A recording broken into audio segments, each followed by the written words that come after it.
Question number 10। Question क्या करा कि दर्शाए कि A1 A2 AN से एक AP बनती है। A1 A2 comma dot dot dot AN से एक AP बनती है यदि AN नीचे दिए अनुसार परिभाषित है। AN बराबर क्या दिया हुआ है जी? 3N sorry 3 plus 4N 3 plus 4N 3 plus 4N। देखिए इस हिसाब से जब n बराबर क्या हो 1 हो, जब n बराबर 1 हो तो यहां से क्या निकलेगा हम लोग को जी? A1 निकलेगा। क्या होगा? A1 यानी जहां जहां n है वहां वहां क्या रखना है? 1 रखना है। तो 3 प्लस 4 गुने 1 क्या होगा? 4 होगा। यानी A1 कितना हो जाएगा हमारा? 7 हो जाएगा। जब n बराबर क्या हो? 2 हो, n बराबर 2 हो तो क्या होगा जी? A2 जहां जहां n है वहां वहां क्या होगा? 2 होगा। तो 3 प्लस 4 गुने 2 ये कितना आ जाएगा? 4 दूनी 8 है 3 11। इसके बाद जो है जब n बराबर 3 हो तो ये क्या आ जाएगा? A3 बराबर क्या आ जाएगा आपको? 4 गुने 3 प्लस 4 गुने 3 हो जाएगा। 4 दिया 12, 12 में 3 जोड़ देंगे कितना आ जाएगा? 15 आ जाएगा। केवल AP लिखना है जी, और कुछ कर रहा है इसमें लिखने के लिए। साथ ही प्रत्येक स्थिति में 15 पदों का योग भी लिखना है। यानी इसके 15 पदों का योग पहले AP लिख लेते हैं। तो AP जो लिखाएगा, AP का प्रथम पद क्या है? 7 है। द्वितीय पद क्या है? 11 है। तृतीय पद क्या है? 15 है। डॉट डॉट डॉट इस तरह से बढ़ता चला जाएगा। ये एक AP है। अब इसके 15 पदों का योग प्रश्न में कह रहा है निकालने के लिए। तो आपको तो A पता ही है और N भी दे दिया। N कितना दे दिया? 15। D निकाल लीजिए। अगले पद में से अगर पिछले पद को घटा देंगे तो D पता चल जाएगा। 11 माइनस 7 बराबर क्या आ जाएगा? 4। D का मान कितना आ गया? 4 आ गया। अब इसके 15 पदों का योग कर रहा है निकालने के लिए। तो यहाँ पे क्या आ जाएगा जी? S15 या फिर पहले SN लिख लीजिए। SN बराबर क्या होगा? n/2 into 2A plus n-1 into D। चलिए जहां जहां n है वहां वहां हम लोग को 15 लेना है क्योंकि इसके 15 पदों का योग कर रहा है। S15 बराबर 15/2। A का मान जो है हमारा 7 है तो 2 गुने 7 प्लस 15 में से एक जगह क्या हो जाएगा? 14 गुने D। 14 गुने 4 यहाँ पे क्या आ जाएगा? 14 गुने 4 हो जाएगा। यानी 15/2 7 दूनी 14 और 14 चौके 56 में 14 जोड़ेंगे कितना आ जाएगा? 15/2 14 पंजे 70 होता है जी। 56 में 14 जोड़ेंगे कितना आ जाएगा? 70 आ जाएगा। काट दीजिए। 35 दूनी 70 15 पचे 75 15 दिया 45 ये 5 7 5 12 के 2 4 1 5 ये कितना आ गया? 525। इसमें कोई दिक्कत है जी? दूसरा नंबर क्वेश्चन देखिए। इसमें भी आपको AN दिया हुआ। AN का क्या दिया हुआ जी? किस पैटर्न पे N है? 9 माइनस 5N 9 माइनस 5N। जब N बराबर 1 हो, जब N बराबर 1 हो तो क्या लिखाएगा जी? A1 बराबर 9 माइनस 5 गुने 1। 9 में से 5 जाएगा कितना हो जाएगा? 4। जब n बराबर 2 हो, जब n बराबर 2 हो तो क्या होगा? A2 बराबर 9 माइनस 5 गुने 2। 9 में से 10 गया तो क्या आ जाएगा? -1। जब n बराबर 3 हो, जब n बराबर 3 हो आप लिख सकते हैं, लिखने का मन है तो कितना आ जाएगा जी आपका?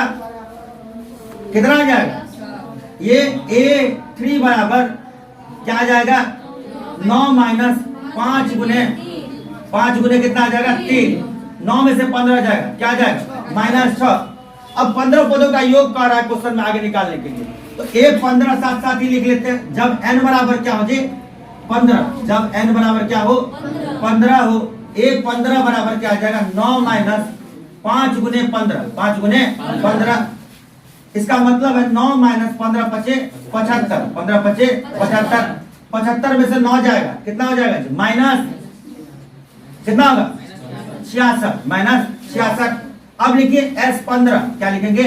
S15 बराबर 15/2 और इसका पहला पद क्या है 4 है, अंतिम पद क्या है 66 है, 4 - 66 यानी 15/2 गुने 4 में से 66 जाएगा तो -62 इसको काटेंगे हम लोग 31 दूनी 62 15 को 31 से गुना कीजिए तो 15 का 15 दिया 45 5 6 4 यानी -465 कितना आ गया -465। क्वेश्चन 11 एपी के n पदों का योग दिया हुआ। क्वेश्चन नंबर 11 एपी के n पदों का योग क्या दिया हुआ है 4n - n², 4n - n² दिया हुआ है। n पदों का योग 4n - n² दिया हुआ है। इसका प्रथम पद अर्थात S1 क्या है, पहला ही प्रश्न पूछ रहा है इसका S1 क्या है। S1 जो निकालेंगे बच्चों तो जहां जहां n है वहां पे 1 से रिप्लेस कीजिए तो 4 गुने 1 -1 का स्क्वायर -1 का स्क्वायर ये कितना आ जाएगा आपको 4 में से यदि 1 जाएगा तो क्या आ जाएगा 3 आ जाएगा यानी S1 हमारा कितना आ गया 3 आ गया। S1 कितना आ गया 3। प्रथम दो पदों का योग क्या होगा, अब कह रहा है कि इसके प्रथम दो पदों का योग क्या होगा तो प्रथम दो पदों का योग जो है S2 होगा और जब S2 निकालेंगे तो क्या होगा जी आपका 4 गुने 2 -2 का होल स्क्वायर यही होगा ना 4 दूनी 8 -4 8 में से 4 जगह कितना हो जाएगा 4। ये प्रथम दो पदों का योग हो गया। इसके बाद क्या कर रहा है दूसरा पद क्या होगा, दूसरा पद क्या होगा देखो अब दूसरा पद जब निकालना है तो S2 का यदि फॉर्मूला लिखेंगे तो क्या हो जाएगा जी 2/2 और यहाँ पे प्रथम पद और प्लस क्या होगा जी अंतिम पद क्या होगा A2 होगा। अरे भाई S2 ले रहे हैं इसमें अंतिम पद क्या होगा A2 होगा अंतिम पद इसका। ये दोनों तो कट गया। किसी भी एपी के पहले टर्म का योग, किसी भी एपी के पहले पद का योग उसके प्रथम पद के बराबर होता है यानी डायरेक्टली इनडायरेक्टली आपका ये किसके बराबर है A के बराबर है। और S2 का मान दिया हुआ A का मान कितना है जी 3 है प्लस A2 और S2 अभी निकाले हुए हम लोग कितना निकाले हैं 4 निकाले हैं। दैट मींस A2 बराबर 4 माइनस कितना आ जाएगा 3 यानी A2 का मान कितना आ गया 1 आ गया। एंड जे अब देखो अब कुछ भी निकाल सकते हमको AP मिल गया। अब AP जनरेट कर लीजिए। AP बराबर इसका पहला पद क्या है 3 है, इसका दूसरा पद क्या है 1 है उसके बाद तीसरा पद क्या हो जाएगा घट रहा है जी 2 घट रहा है 1 में से 2 घटेगा क्या होगा -1 फिर -3। ये एपी मिल गया हम लोग को। अब जो भी प्रश्न पूछेगा इसमें से हम लोग बताएंगे। इसी प्रकार तीसरे 10वें और 11वें पद ज्ञात कीजिए। तो इसका तीसरा पद ज्ञात करने के लिए तीसरा पद को क्या लिख सकते हैं A + 2D लिख सकते हैं ना जी। प्रथम पद इसका कितना है 3 है यहाँ पे 3 हो जाएगा। D अभी निकाले हम लोग D क्या है इसका माइनस कितना है जी -2 D कितना है -2 यहाँ पे -2 ले लिए 3 -4 ये कितना आ जाएगा आपको -1। ये तीसरा पद निकल गया। और प्रश्न में कौन सा पद द्वारा निकालने के लिए 10वां पद द्वारा निकालने के लिए तो A10 लिख दीजिए। A10 बराबर क्या आ जाएगा A + 9D A + 9D A + 9D है। A कितना आप लोग का देखिए तो यहाँ पे A 3 है A क्या है 3 D का मान क्या निकाले -2 तो -2 हो गया यहाँ पे यानी 3 - 9 दूनी 18 ये कितना आ जाएगा आपको -15। और इसका nवां पद क्या होगा तो nवां पद लिखेंगे क्या होगा an बराबर A + n-1 into D। A निकला हुआ A कितना है इसका 3 है n नहीं पता है छोड़ देंगे n को -1 D पता हम लोग क्या है D -2 है यानी 3 -2n + 2 3 2 5 माइनस कितना आ जाएगा 2n। ये इसका nवां पद है। प्रश्न संख्या 12 कह रहा है कि 6 का जो है ऐसा घनपूर्ण निकालना है। कहा है कि ऐसे प्रथम 40 घनपूर्णांक का योग ज्ञात कीजिए जो 6 से विभाज्य हो। देखो 6 से जो पहला विभाज्य संख्या होगा कुछ 6 होगा उसके बाद क्या होगा जी 12 होगा उसके बाद 18 होगा उसके बाद 24 और इस तरह से जो आपको ये एक एपी फॉर्म किया और जो कहां तक लिखा हुआ है 40वें पद तक लिखा हुआ। कहां तक लिखा हुआ है 40वें पद तक 40वें पद तक। अब 40वें पद तक का योग लेना, क्या लेना है जी? योग लेना है इसका। तो देखो बहुत ही आसान है, एन भी दे ही दिया है, ए आपको पता ही है, ए क्या है जी? 6, डी इसका क्या है? 6। इसके बाद देखो एन क्या दिया हुआ है? 40। तो आपको एस 40 कर है, 40 पदों तक का योग कर है। पहले एस एन से कंपेयर कीजिए, एस एन क्या होता है जी? n/2 into 2a plus n-1 into D, n-1 into D. तो देखो यहाँ पे n कितना है? यहाँ पे 40, तो 40/2। a कितना है जी? 6 है, 6 दूनी 12।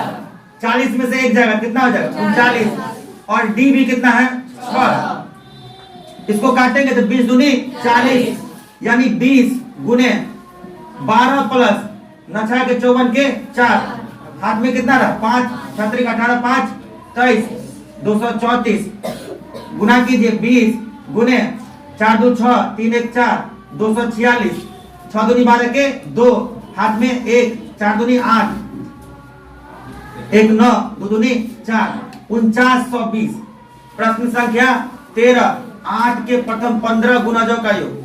8 का पारा आता है जी 8, 8 के बाद क्या होगा? 16, 16 के बाद 24। इस तरह से कितना है जी? इसका कितने पदों तक है?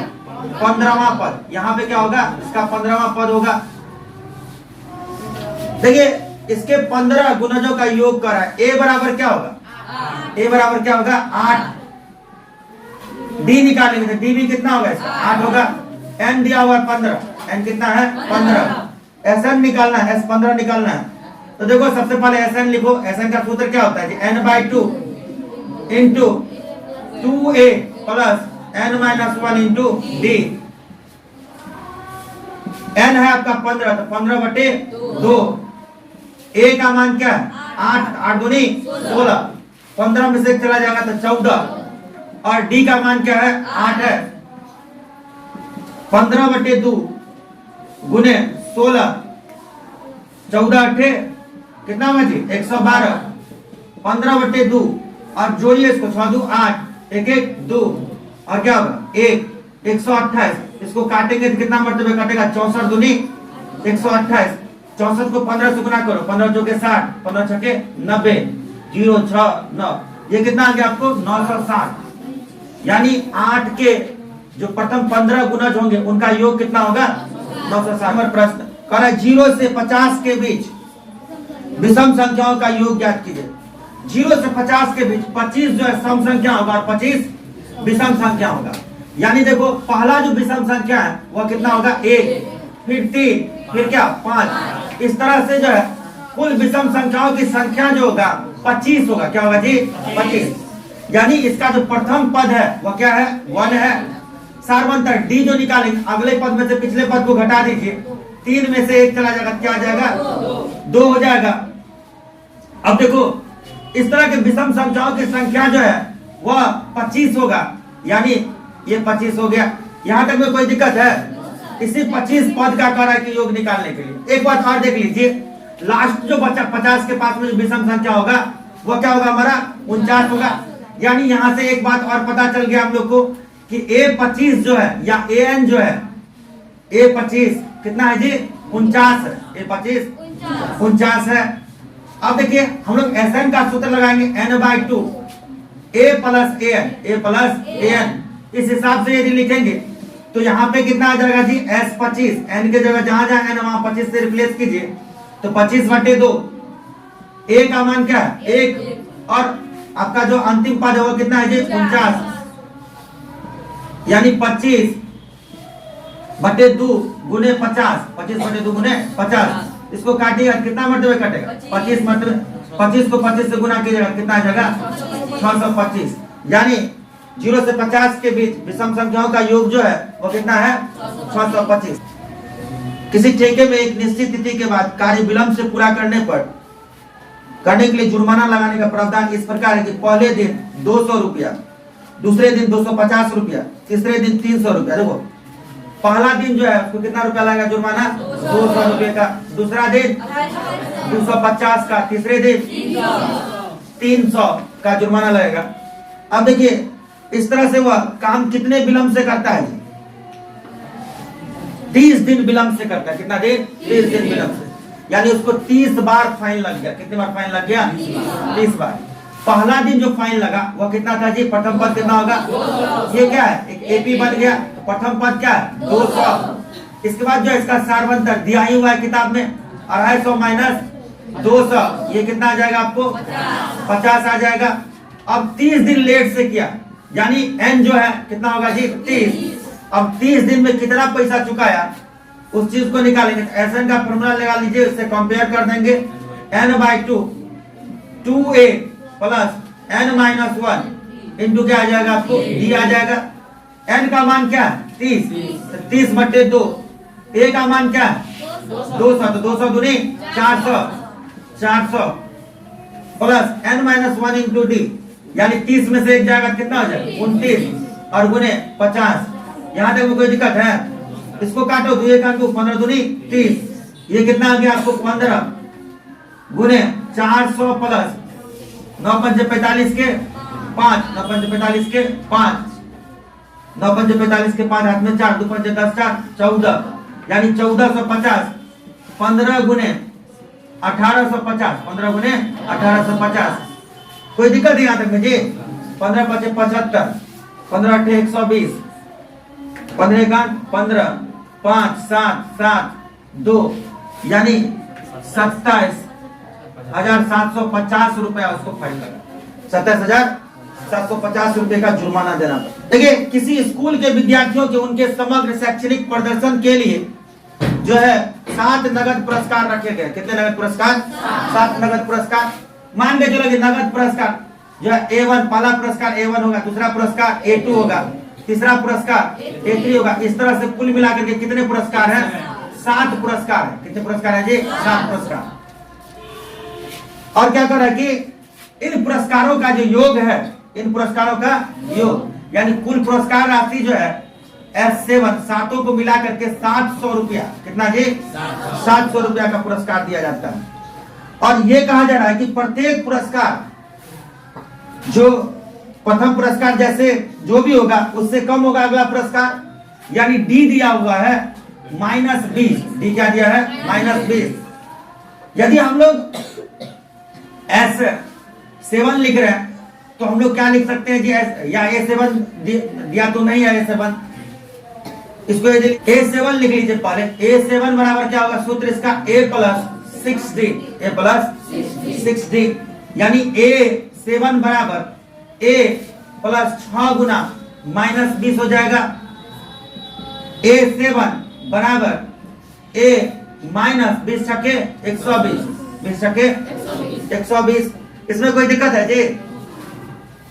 अब देखो S7 यदि हम लोग लिखते हैं क्या जाएगा? 7/2 A प्लस A7 हो जाएगा। A प्लस A7, यानी 7/2। A का मान क्या? A का मान जो है A ही रहने देते हैं। A7 का मान क्या? A - 120, A - 120। और ये टोटल जो पुरस्कार का राशि है वो कितना है? 700 है। कट जाएगा 100 मर्तबे, कट गया जी? ये भाग में इधर आएगा तो गुना में हो जाएगा। इसका मतलब है 2A - 120, 2A - 120 बराबर कितना आ जाएगा? 200 आ जाएगा। ये 120 -120 को उधर ले जाएंगे तो क्या होगा हमारा जी? 2A बराबर 200, 100, 300, 320 कितना आ जाएगा? 320, यानी A बराबर 320/2 आ जाएगा। इसको काटेंगे तो 16 दूनी 32, यानी पहला पुरस्कार जो था वह 160 रुपए का था। पहला पुरस्कार कितना था जी? ये सातों पुरस्कार को लिखना है। A1, A2, A3, A4, A5, A6, A7। देखो 160 रुपया का पहला पुरस्कार। अगला पुरस्कार जो होगा उससे 20 रुपया कम, तो ये कितना आ जाएगा? 140, फिर 20 रुपया कम 120, फिर 20 रुपया कम 100, फिर 20 रुपया कम 80, फिर 20 रुपया कम 60, और फिर क्या होगा? यही पुरस्कार है।